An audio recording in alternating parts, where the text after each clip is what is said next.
I think that the fear of death is what that's rooted in. Like, I am planning for my death. Like, how do I want it to look? Who do I want to be there? I know I want an easy out.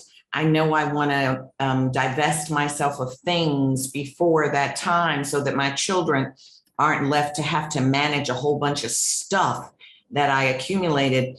And, even to the point of me, deciding that if there's certain sorts of incapacities that happen to me, I want to have the ability to choose that easy out when I want to choose that easy out.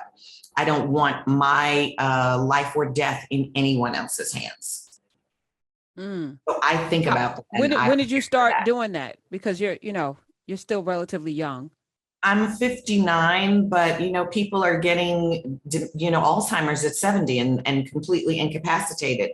I think that it started with my midwife when I delivered my fourth child, who's now 22, because she's a Catholic mystic nun and she's Cherokee. And pause. Time. This is always all right. Your midwife was a Catholic mystic nun? Yes. Okay. How does one find a Catholic mystic? I don't even know what a Catholic mystic nun is. Yeah, let's start there. There's a whole tradition in the Catholic religion of mystic nuns that you'd have to read about, that is very different from what we think of as Catholic Church as it is advertised in the world. So there's a whole mysticism practice that you have to actually get deep into the practice of Catholicism, which she's been a nun for 20 years to do. So I met her in Mexico. She was there doing her year of selfless service. She said she could not be my midwife because she was there doing selfless service. And I was like, whatever, you're gonna be my midwife. And afterwards, she realized that she had in fact been my midwife. And then I continued to travel to the Ozarks to work with her. And part of the practice of working with her is working on soul work. That's what we do. What is your soul work? And what is the nature of what your soul is going to do in this eternity that is life? And so for her to be my midwife, she said, I need to know that if you don't get a good outcome, how will you go on? So it was this beginning of practicing and preparing. What if your baby dies? How will you go on? Because I won't work with you if you have not prepared to go on. And so that has become a discipline in all my life, like preparing oneself to go on no matter what the outcome is, and to remove an attachment to outcomes, even in the spiritual practice of manifesting that which I desire. Okay. All right. So do you have all of this written down? How you want all of those things? Is it an actual physical document? There's a will document, but the other things, no, they're not written down because no one else would exercise those things. They're things that I have to do. So materials that I have to have and things that I have to do for myself. They're not to be executed by any other person. Debbie, do you have a plan? You know what? I'm ashamed to say that I don't, and I should. No shame. You're not alone. Every day I have somebody that I'm working with right now on my finances and everything, and it's on the list every month we meet. And I just hired a new entertainment attorney, and he's on a crusade because it is a cultural thing throughout the African American community that we don't plan for end of life. While we're still living and incapacitated, and what happens to our property. So, after we talked about the contract that I hired him to help me with, he's like, do you have a will? Do you have a power of attorney and, living will, all these things. And I was like, I know I need them. I want to have them. I'm not against them. I'm not superstitious. To not talk about that stuff is just, I keep putting it farther back behind, the line. I'm like, ooh, I need to eat pie. I'll do that later. So I know I need to prioritize it because I've lived through both situations. My mother died young at 55, unexpectedly, and she did not have a will. And my sister and I spent 2 years in probate court, and I wouldn't wish that upon anybody. It's a hard process to go through, and thankfully she and I got along. We didn't fight over anything, but it was still awful. And then my grandmother she outlived her daughter. My mom lived with me the last 7 years of her life. And I insisted, having gone through the probate process because of my mom, that she have a living will, power of attorney, as well as a will. And it just made all the difference in the world. So I don't want to do that to my daughter. I just need to prioritize it. I want to say that I have a lot of octogenarian friends. And so I ask them, what's your plan? How do you want to go? And some of the things that I've learned from my friends who are in their 80s is, I don't know if you all know that movie, I Care a Lot, which is about the probate industry and how, you can lose custody of yourself if a doctor and a judge decide you don't have it. And so what some of my friends talk about is that they have created their own group of people who do their care to prevent that from happening. So they have a person who comes in and checks on them once a week to make sure their faculties are still working. They have set all of those things, someone who comes in to do the finances and the papers, so that they've created their own in-home thing in preparation for what is inevitable. That's so smart. Who wants to live forever? I don't. I want a good 120 years healthy with all my limbs working, because I have the books to read that I want to read. And then I have things I want to impart after I read the books. So I just want the time to be able to build the institutions in my mind in real life. And I just think it requires time. And I think we waste a lot of time, but then we don't have enough, because this life is really short. So. Yeah. I'd like to be, if I lived, I'd love to live to be 100, but I want to be of sound mind and body, not be a burden to the society or my family. Yeah. Something that Tonya said about not leaving her children with a whole lot of stuff to have to deal with. And I think, who thinks like that? But this is how we should be thinking. I didn't even think about the car. Like, what do I do with my car? Like, who do I leave my car to? Like, those things we should be thinking about. And thank you. And all that stuff you got stored in your basement in boxes that for later. My mother had like a couple tons of stuff in the basement. What did you do with it? Well, she had lost, my Tony Award was somewhere down in there, and we tried to go through there to find it, and we couldn't. And I have awards that they're just lost forever. I was able to get a replacement Tony.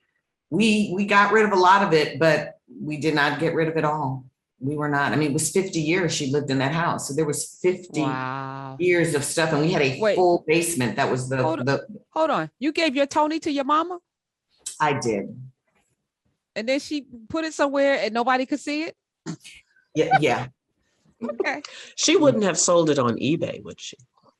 I don't think so. My mother was, suffered from mental illness. And so I gave it to her because she had the mantle and all that stuff, and she could display it and talk to her friends. But all of those awards I won that year, which was about 4, Outer Critics Circle, Drama Desk, Clarence Derwent. Oh, wow. Dawn. Oh, that's a shame.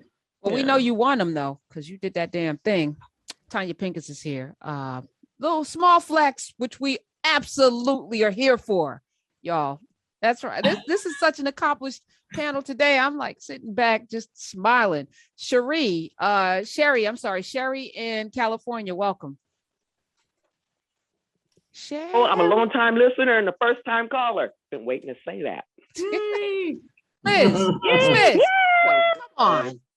Oh no, there it is. Okay, Yeah, I almost said it sounds different when I'm listening to other people. But so my question is this for Dr. Debbie. So my mom has dementia. I have 2 siblings. My mom has an ex-husband that she hasn't been with in 15 plus years, but they haven't gotten divorced. So we're thinking way too late about getting a power of attorney and all that. My question is, what do we do in this particular situation? Ooh, now I am not at all a legal expert, so that is punching way above my weight. I would say, be thinking about this and asking the question is the first step, but I'm probably not the best person to ask that question of. And locally, I think we should all, kind of find people who are expert in this. it's interesting. In publishing, a lot of times celebrities will get their lawyers that handle their acting contracts or whatever, their singing contracts. But publishing is like you need a lawyer that is specific to wills and estates.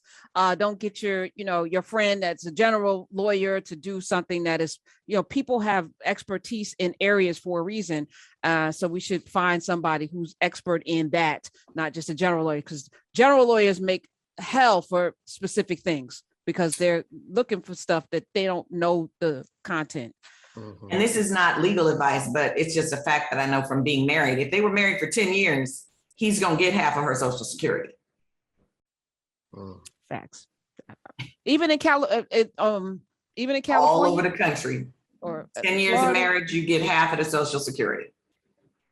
Goals, y'all. Goals. Things to consider. Rico Suave in Illinois. Welcome. Hi, Hey. Karen. Hey.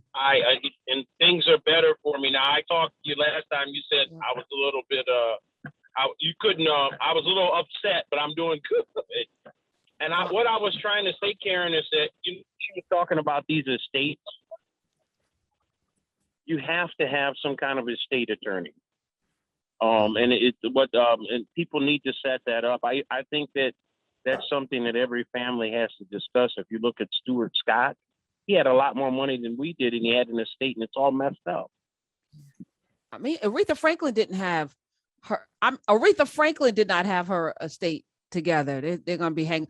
Prince, how does Prince leave this earth and not have everything? You think somebody that big of a genius would have everything lined up, but I guess you don't think you're going to leave here that early. I think people don't want to think about death. I think there's a superstition around it. I think that there's a superstition around it, and people think that if I think about it, I might call it Manifest to me, it like that. Yeah. But I don't feel that way. I think about it all the time. And yeah. Okay. All right. Yeah, and I think a lot of people don't. With Miss Franklin in her home, I did a commercial with her about 30 years ago. She didn't fly, so they had to bring the commercial to her and shoot it in her house. Wow. Only Debbie, you were Miss saying? Franklin. No, I was just going to say, I think a lot of people think they're going to live a lot longer than they actually do. They just don't think that it's going to be an issue at the time of their demise. They think they have time. I think that's a lot of it now. Yeah. Well, I lived with a terminal diagnosis for 6 years, and I'm going to say it's one of the best things that ever happened to me, because the doctors were like, you could die at any moment if you don't do what we tell you to do. And I was like, well, I'm not going to do what you tell me to do, because the options that you tell me of what you want to do to me, what that could cause, I would rather be dead than have any of those possibilities. And so for 6 years, they were like, any minute now, it could just happen. And I was like, okay, I'm ready. And so you've come to that's why you can bungee jump.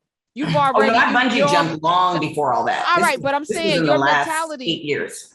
I had done all the bungee jumping and stuff long ago when I was younger, but I'm saying this was in the last 8 years of my life. I didn't have that surgery until 2018, when I finally met a doctor who I was like, okay, you know what you're talking about. The rest of these people, they sound crazy to me. I don't care how many degrees they got. They sound crazy to me, and I'm not doing it. I'll die before I do what y'all want me to do.